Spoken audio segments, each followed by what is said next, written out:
Welcome to the Marriage Counselor's Corner. Right this way. Your therapist will see you shortly. In the meantime, sit back, kick your feet up on the couch, and get ready to focus on adding very valuable tools to your marriage toolkit. And now your host and marriage counselor, David Taylor. Hey, how is everybody doing today? Welcome. My name is David Taylor, and I am your host. Welcome to another brand new episode of the Marriage Counselor's Corner podcast. And by the way, if you are new to this place or you frequented the office only once or twice, well, this is the place where you're going to get credible and tangible marriage-related information from a licensed mental health counselor. Now, over my past almost 2 decades of clinical experience, I have discovered some things that work to make your marriage healthy. So I want you to see these episodes as a masterclass in marriage, where I take a psychological and practical approach to marriage education and enrichment. Now, this is episode number 26. And in today's episode, I will be discussing a topic that you've probably heard me reference in previous episodes, but I've not spent a lot of time going too deep into this subject matter. So today, I'm going to take some time to do just that. Today, I will be discussing childhood trauma and marriage. Yeah, I know. Childhood trauma and marriage. Now, hear me out. Stay with me though, because I want to go a little deeper. So specifically speaking, I will be discussing the implications of how unresolved trauma negatively impacts your marriage. So I just want you to strap in and listen, because this is going to be an interesting discussion that I'm going to have with you guys. And like I said, this is going to be more of a discussion, more of a conversation between you and I. So we're just going to, sit back and chill. I'll play some music. I want you to unwind. I want you to relax, but I want you to hear my heart, because I got to get some things off my chest. And don't worry, I'm not going to be venting. I'm not going to be lamenting, because after all, this is the Marriage Counselor's Corner podcast. So it would be unethical as a therapist for me to just give you my stuff and dump it all on you. This information, though, it's going to be something that's going to still be tangible and informative and helpful for your marriage. So you can still take notes. Even though we're going to be just, vibing a little bit, still take notes, okay? Don't just come in here and drift off, okay? But before I get started, I want to read one of my newest podcast reviews, okay? So this is a listener who sent me a review on iTunes, and so I just want to give a shout out to this individual by reading what they said. I wish you'd stop saying, "I wish I had more time." The ideas you speak about are so helpful that I wish you dove deeper into them. Do 1, 2, or 3-hour episodes. Do a 3-part series. Just give us more. I do understand that maybe there might be some materials that you're keeping for the in-person events and seminars, or another book perhaps, and I'm so grateful for you and everything you share, however brief. Glad I found this podcast. It's so helpful. Keep sharing more content, and good luck with your dissertation. Greetings from Uganda.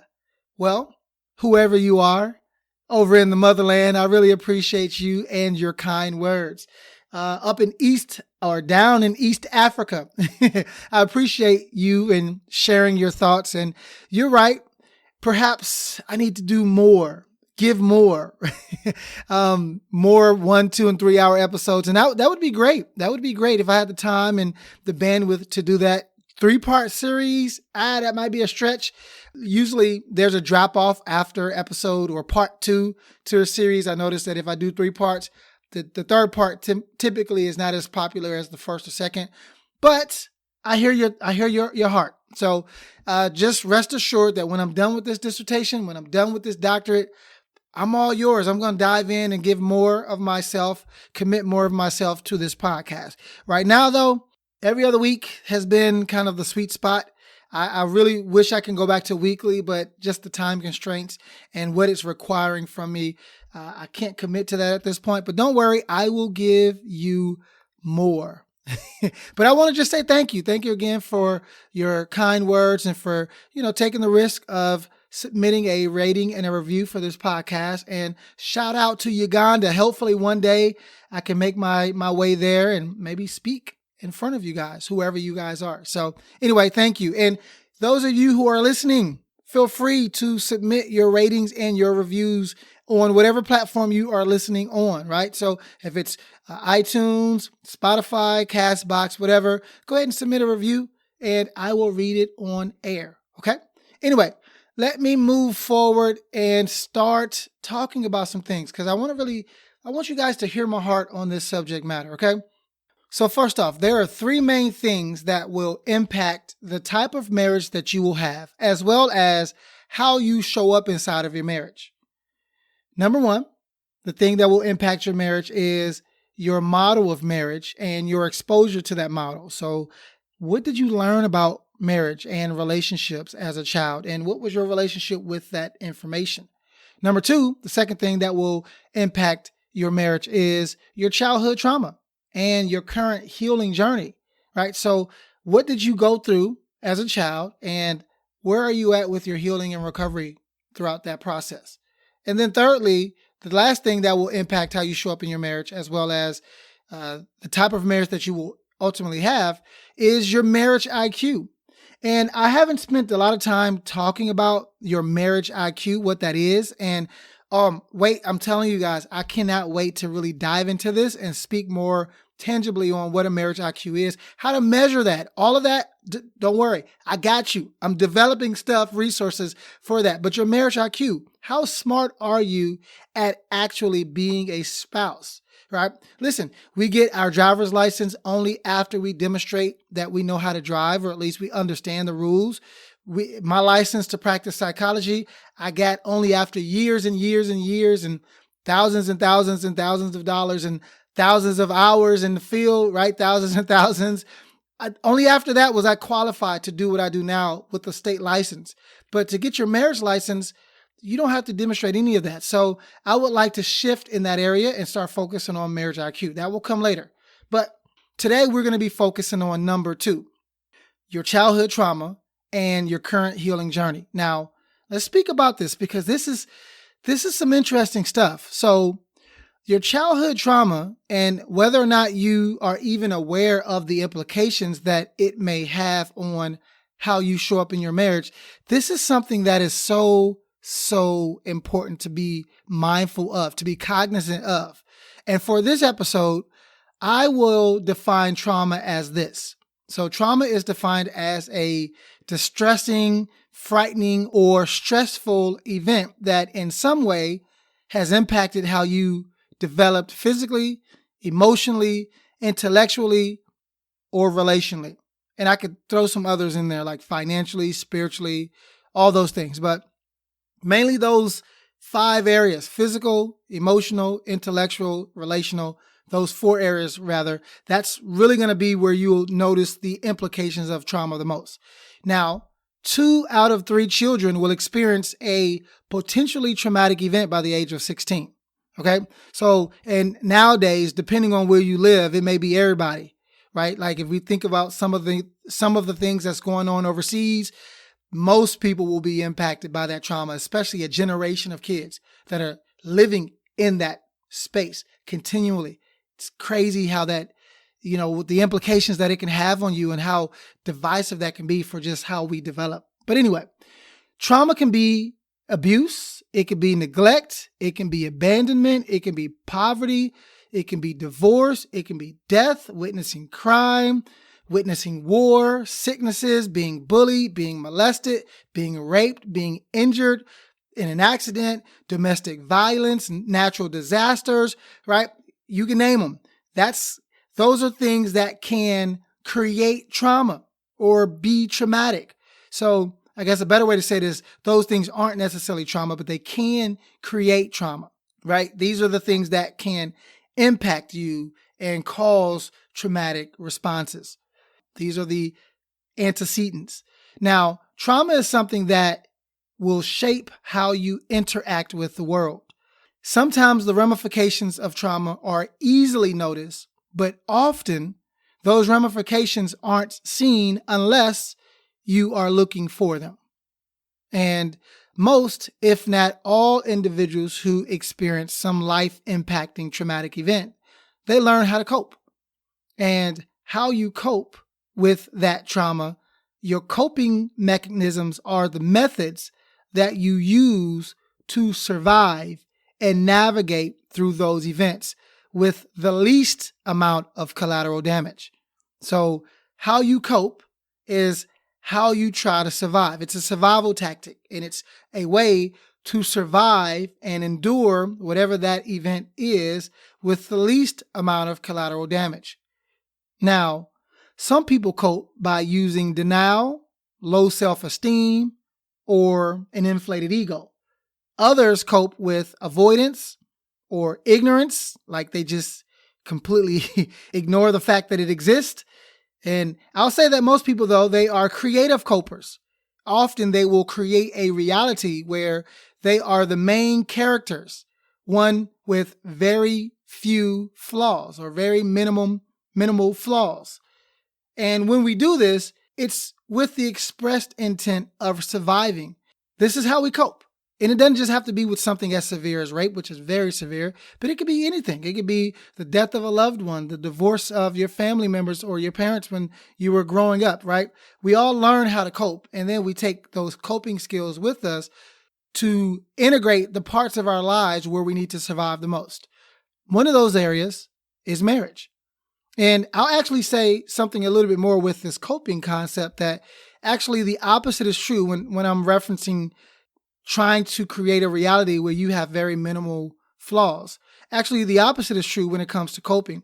See, often people who cope, they create flaws. So I'll say it this way. Often when we cope, and just walk with me for a second, instead of it being a thing that we use to live this life with minimal collateral damage, actually the action or the act of coping in and of itself creates flaws in our character that we tend to take with us into our relationships. So when we think about it, like when we're trying to cope, from the inside looking out, we're like, yes, this is helping me to survive. This is helping me to thrive. This is helping me to move from point A to point B without the baggage, without the trauma and all the issues of my past, without the skeletons. But really what's happening is, from the outside looking in, when you're coping, it actually you have to create these things in you that will help you to endure the obstacles. And often these become flaws in our character that we need in order to survive. And then we take these character flaws with us into our marriages.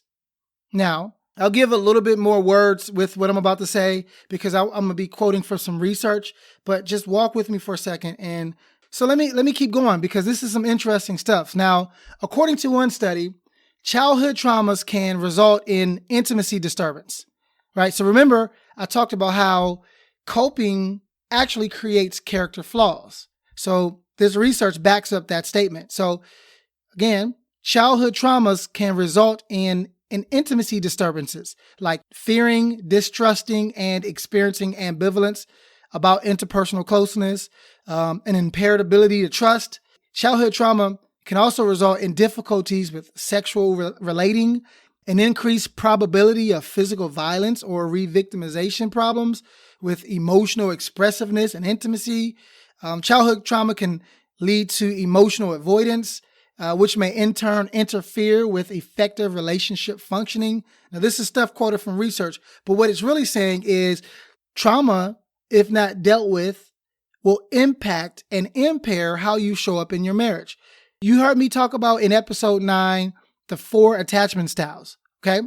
So go back and listen to episode 9 if you need a refresher. This will kind of take all of those extra words out and piece it together to where it's a little bit more coherent. But it talks about the 4 attachment styles and how, depending on the trauma that you dealt with and whether or not you healed from that trauma, that will impact your attachment style inside of your marriage. Tremendously important stuff, by the way. So furthermore, I have found that it is our traumas that often shape the why behind why we choose to get married. And then that same trauma, or more specifically, the implications of that trauma shapes how we show up in our marriage. So the trauma impacts why we get married, who we choose, and then it also impacts how we show up in our marriages with that individual. Now, I have found that most men, hear me clearly, don't get offended, just walk with me. Y'all know I love y'all, okay? But most men are oblivious to how trauma has shaped how they show up in their marriage. And I have found that women, hear me out, okay? I have found that women, so if men are oblivious to how trauma has shaped how they show up in their marriage, women, they may not be oblivious, but they are often in denial as to whether or not they are still impacted by their traumas. And I think sometimes it's because the husband, right, if a husband is not in a healthy position, his actions, his habits, his bad mannerisms are more, they take the spotlight. And so the wife, by default, seems like she has everything in order. Like we never really get to deal with the fact that she doesn't know how to communicate effectively because the husband is always doing other stuff that will take more of the onus or the emphasis of what needs to be fixed, right? So the wife kind of gets away with it. And then she starts to live in this position where, yeah, no, I got my issues together because I read and I study and I pray. Yeah, I've dealt with that. When really your husband has kind of blocked you from actually having to deal with your issues because we're so busy dealing with his mess. And I'm only using this analogy because I see it all the time in sessions. Because what will happen is we'll shift and I'll start to take the spotlight off of the husband for a session and put it on the wife. And then it's almost like, no, I didn't come here for you to point out my issues. No, we need to fix him. And listen, I've had sessions where the wife will get up and leave because it's like, well, wait, it's time to focus on you too, because perhaps some of the things you're doing is actually impacting how he shows up, but nobody wants to talk about that, right? So anyway, let me get back. Because I'm not trying to be divisive, guys. I'm not saying this to be divisive. It's just that I've experienced this a lot, especially as a licensed psychotherapist and a researcher. This is what I'm finding to be true. And the truth, if you will receive it, will set you free, but you gotta receive it. Okay? Either way, this conversation is important. It's going to be important for you, and it's important for a few reasons. Number one, if you are aware of the engine that is driving how you show up in your marriage, you can be in more control and be more intentional about your own personal healing journey. Also, number two, you can live your truth and abandon the lies that we often carry with us because of what we have gone through, right? And this is for husbands and wives. This is for everybody. You can live your truth. It is so liberating to live truth. Also, why this is important is we can fully present ourselves to our spouse so that they can actually have a choice to see you and thus learn how to love the true you. See, many of you guys aren't giving your spouse a fair shot at learning how to love you because you ain't showing up as your truth. And then you blame them for not being able to meet your needs when really you really don't know what you need, or you're showing up with the mask and forcing them to love you to keep the mask active when really that is what is causing the problems or contributing to the problems, at least to begin with. Now, this is why many of you will expect for your spouse to meet your needs. Hear me clearly. I know I'm being a little direct here. I told you guys, remember, this is a conversation today. Hear my heart. This is what many of you will expect your spouse to meet your needs. Your spouse, hear me clearly, your spouse is not designed to meet your needs, whatever those needs are. They're not designed and thus supposed to meet those needs. Hear me clearly. I'm not talking about, your basic need for water and for love. Those things, the human experience, we need each other for that. I'm not talking about that though. Okay, I'm making a difference, a distinction, and I need you to hear the nuance with this. Let me go a step further because I'm stepping on toes. I might as well go ahead and put all my weight on it. Just get it over with, okay? Listen up. It is extremely dangerous to expect someone who is broken to fix someone who is broken. It is extremely dangerous to need something from someone who doesn't have it to give. Because after all, you can only give away what you have. And most individuals come broken to the marriage. And then they start expecting and yearning and desiring for the other person who is also broken to give them the areas that they're broken in, to fix them. Now, no one is going to outrightly admit, hey, I need you to fix me. That's not how it goes, okay? We're a lot more clever than that. But this is why many marriages struggle, right? It's because at some point, either you, your spouse, or both of you guys bought into the fantasy that your marriage was supposed to be the place to get all of your heart's desires fulfilled. At some point, somebody bought into that fantasy. And yes, I use the word fantasy intentionally, but just stick with me, okay? Please hear me clearly. I do not intend to rain on your parade. I don't want to crush your dreams. Rather, my intention is to point you towards the truth. Because, like I said earlier, the truth will set you free. Now, I have sat through my fair share of sessions with many wives who struggle with the frustration of having a husband who is too wounded to meet their emotional needs. I've watched them wrestle with grieving the marriage that they dreamed of, only to get to a place where they are too resentful towards their husband to accept their husband's truth. I see it, and it's interesting. It's normal, but it's not healthy. I've also sat through sessions with husbands, many of them, who were too focused on maintaining the mask of masculinity such that they were oblivious to their daddy issues, too oblivious to the unhealthy dynamic that their ignorance to this reality was having on their marriage. See, this is a vicious pattern that I see all too well. Please understand me when I'm saying this, though. Please understand what I'm saying. You cannot expect for your broken spouse to somehow give you the marriage of your dreams. They will never measure up. Hear me clearly. They will never measure up. Say it with me. They will never measure up.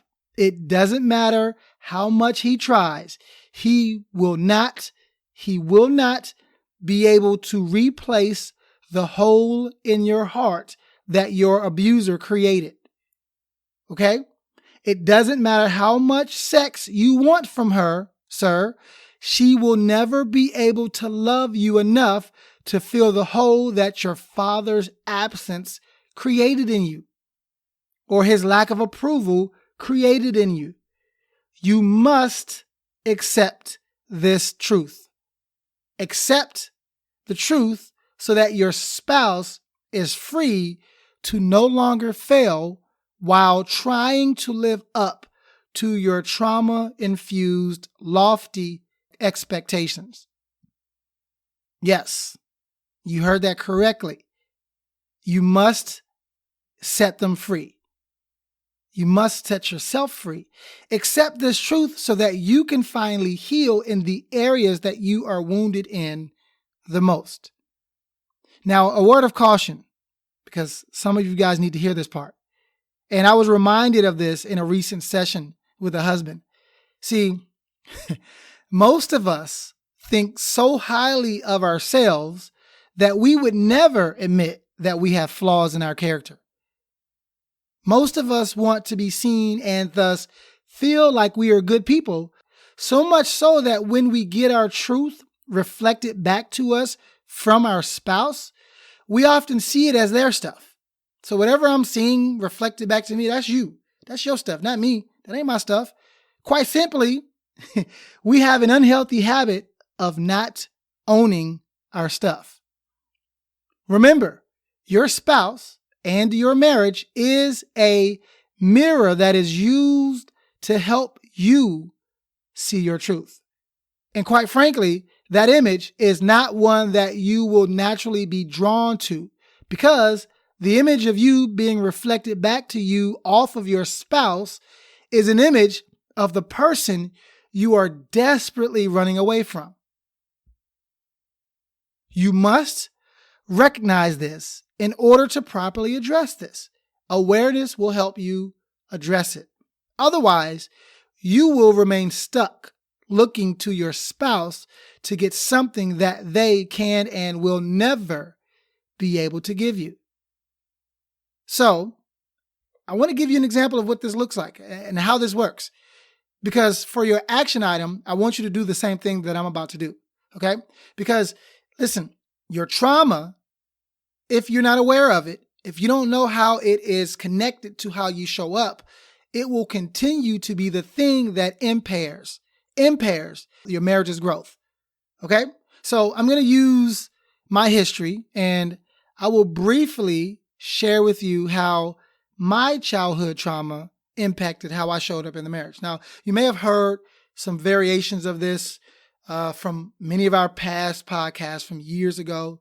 So I won't go through everything verbatim, but I'm just going to give you just a Cliff Notes version so that you can kind of understand how this works, because I want you to be able to do this for yourself. I want you to be aware of how this works for you inside of your marriage, for you, not for just your spouse, for you. And then I want your spouse to do this as well. So perhaps it's best for you guys to listen to this together, or you share this with them. Whatever you decide, I want you guys to do this so that you can get the truth, because the truth will set you free.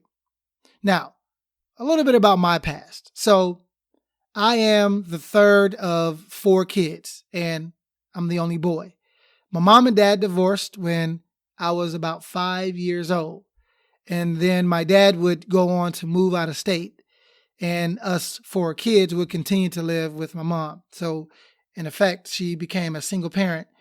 And it wasn't that my dad didn't want us, but whatever the arrangement was, he moved out of state. We stayed with my mom, and then we would go on to move multiple times, multiple cities. Poverty, all that stuff was part of the equation because, of course, growing up in the 80s, single mom, it's not the easiest thing to do with 4 kids.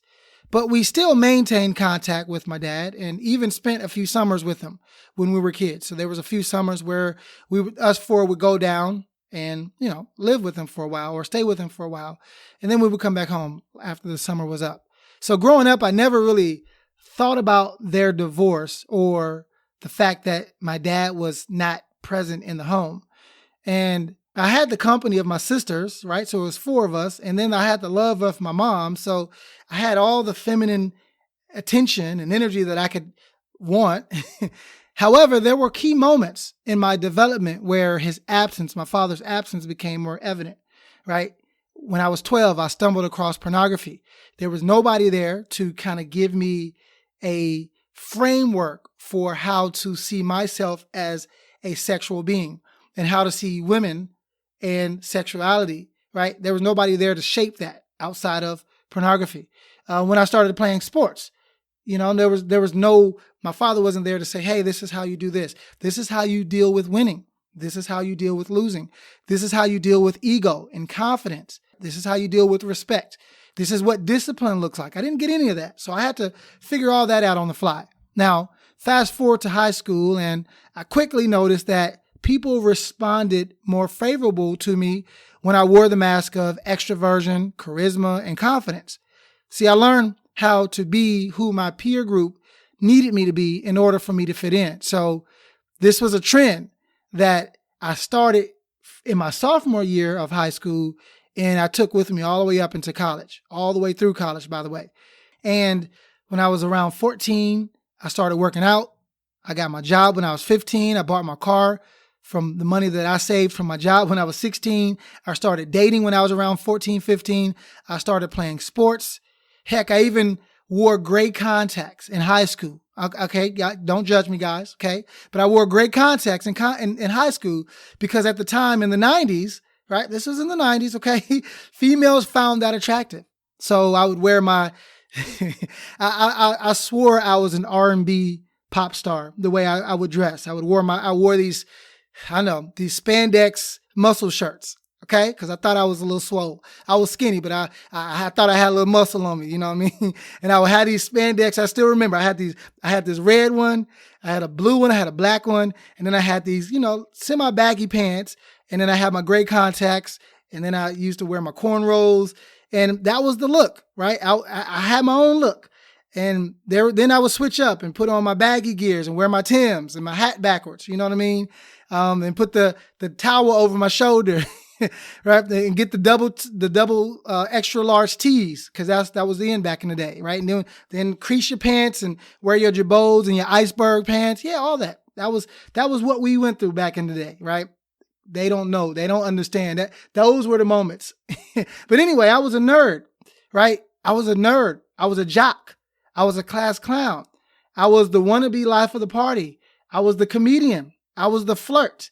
All because there was tremendous social benefits to all of those roles, right? So if I was the nerd, but also the class clown, I learned quickly that my teachers would protect me.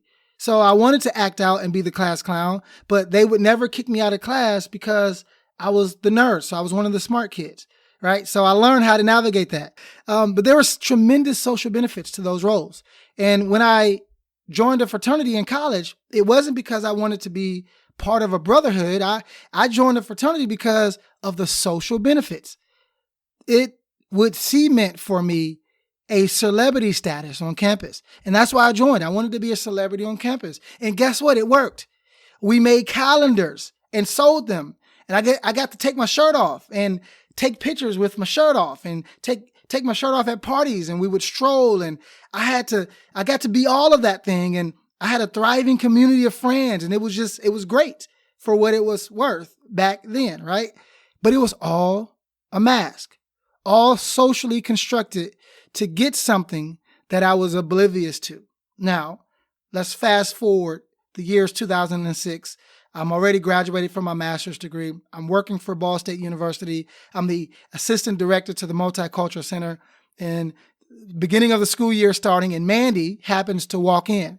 And she comes and meets me in my office for the very first time. We don't have to go through the story of why, but she comes into my office, she meets me. I pray for her. She's having a test she's stressed about. And, I'm not spitting game or anything like that. I'm just trying to do my job. And she said something to me. She said something to me that in our very first encounter, this would set me on a crash course of failure and eventual triumph. She said to me that I can see you being my leader. And it was something about that. Imagine, right, being this very young, I was 24 at the time. Around 24, I was trying to find my identity, trying to find out who I was. I was tired of wearing the mask. And all of a sudden, this very young, attractive, and alluring individual says something to me like that. And imagine, I'm young, I'm ignorant, but I'm like, I need to hear something. And then she says that to me. I can see you being my leader. And it wasn't the leadership part that was what was so contagious for me. It was the validation part. It was this thing. It was the fact that she saw me in a way that I had always desired for my father to see me. She saw me at my core, or at least I felt that way. Finally, with her, I felt that I would be fully seen, fully affirmed. And in that moment, I decided that I would marry her, right? It was an internal decision. And guess what? I got what I wanted. Right. And listen, hear me clearly. This is not a flex, because this is not what it appears to be. Let me explain. Right. I got what I wanted, but that would prove to be the most selfish thing that I could have actually done. See, I decided to marry Mandy, not knowing that I only did so because she was meeting an unmet need that I had buried and was wrestling with since the age of 5. She was meeting the emotional needs that I was desiring for my father to meet. And this, my listeners, my friends, my people, this is why I married her, because I felt extremely validated. I was tired of wearing the mask to appease people. and I felt that with her, I would not have to wear the mask again. Now, guess what? Here's the truth. I was blind. I was ignorant. I was selfish, and I was completely wrong. See, hear me out. When you choose a spouse because of how they make you feel, without understanding why you are drawn to feel those feelings to begin with, you will often find yourself in a relationship where you won't get what you are looking for. Some of y'all missed that. You're going to have to rewind it because I'm already almost over my time. So just that I'm telling you, if you're drawn to get this feeling met, you may often find yourself being in a relationship with someone who who most likely won't be able to meet that need. They won't be able to give you what you want. But guess what? You will most likely be right in the position to get what you really need. Now, Mandy could not give me what my father's presence was supposed to. But what she did give me was a mirror. What she did give me was motivation. What she did ultimately give me was a safe place to heal. But my trauma, which was not growing up with my father's presence in the home, this was exposed the moment I married Mandy.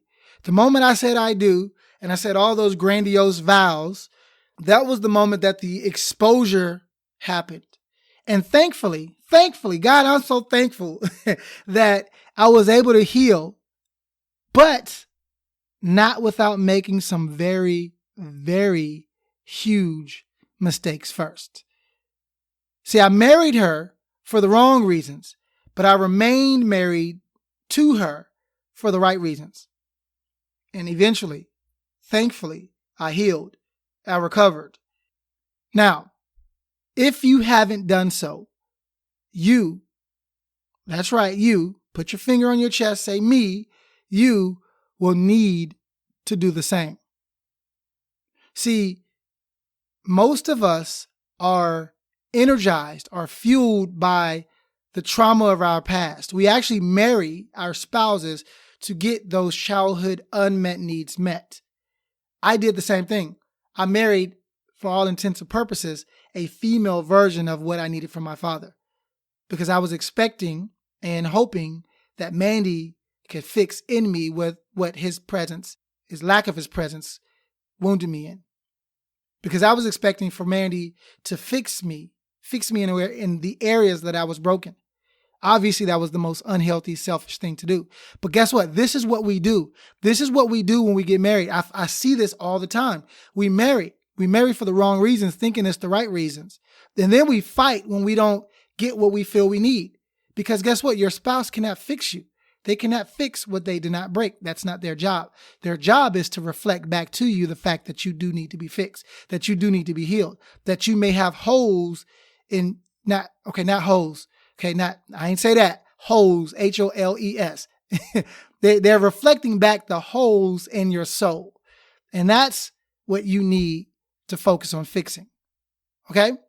So, I want to wrap up here because this is just a conversation. I ain't even did a teaching on this yet.